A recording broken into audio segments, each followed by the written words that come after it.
지금 일본이 하는 이 수출 보복 조치 행태 어떻게 보고 계세요?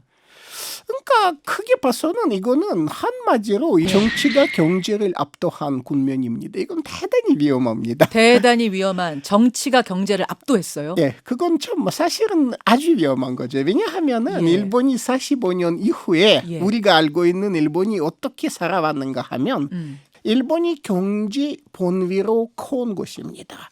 그래서 정치 문제를 일단 미국에 맡기고 예. 경제 위주로 이렇게 커왔는데 예. 이제는 우리가 어디로 돌아왔는가 하면 말하자면 30년대 같은 시대로 돌아온 겁니다. 이제는 말 그대로 독자적인 열강과 같은 모습을 한 번 더 취해보고자 한다. 아, 예전 그때처럼 예, 자신들도 열강이라는 1930년대 마치 그 제국주의 그런데 때처럼. 이제 러시아 신문을 보면 하는 소리는 예. 이 열강이 되고자 해도 예. 고작 해봐야 이류 열강. 이류 열강을 꿈꾸는 일본이다. 예. 아, 열강을 꿈꾸지만 결국은 이류 열강. 이류밖에 될 수 이미 중국하고는 게임이 안 되니까. 그 열강, 이류 열강이라도 꿈꾸는 일본의 그 꿈이 이루어질 거라고 보세요? 우리를 대상으로 한 이 만행들?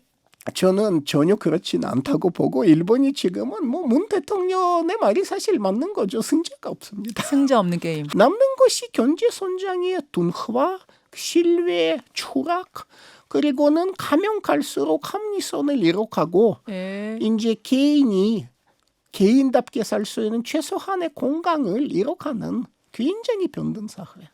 일본으로서는 이게 사실은 말 그대로 승자 없는 게임입니다. 그럼 이번에는 한일 민족 간의 대결이 아니라 전혀 내전이죠. 그러니까 일본 안에서도 국제 내전입니다. 국제 내전이라고 보세요? 예.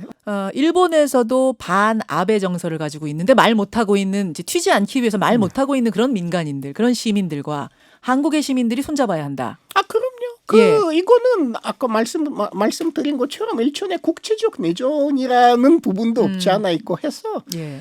제일 중요한 거는 우군 확보입니다. 우군 확보, 예. 일본인들한테 그래도 중요한 키워드가 하나 있습니다. 평화입니다. 평화. 예. 전쟁 때 핵폭까지 당한 나라고 평화는 굉장히 중요합니다. 우리가 만약에 평화를 키워드로 내세우면 예. 일본에서는 정말로 많은 우군을 만들 수가 있고 어느 정도 아베의 체제를 심적으로 고립시킬 수 있는 여지도 있습니다. 한국이 평화 세력이라는 부분을 꼭 간주해야 합니다. 일본 시민을 적으로 만들 필요가 없다. 그건 아베가 원하는 거예요. 그러면 그러니까요. 그러니까 사실은 No Japan, No 아베 재판이면 몰라도 해결책은 뭐라고 보세요?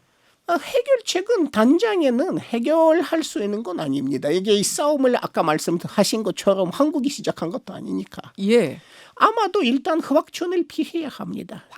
확전을 피해야 합니다. 이런 상태가 나빠지면 안 되니까. 예. 그리고는 한국에서 지금 맞보복을 아직 하지 않는 것이 현명하다고 생각합니다. 우리가 무역을 하고 싶고 정상적 관계 갖고 싶고 일본을 좋은 이웃으로 두고 싶다는 메시지 보내는 게 맞습니다. 아니 근데 우리가 그렇게 계속 보내고 있다가 계속 2차, 3차 보복해오면 어떡해요? 그러니까 그때 자제하기가 어려워질 수도 있는데 예. 일단은 그렇게 되기 전에는 일본 시민 사회를 친구로 만들어야 하는 것이 그게 급선무다라고 보시는 거예요? 그건 급선무 우리가 할 수 있는 것이 그게 아닌가 싶은 것입니다. 알겠습니다.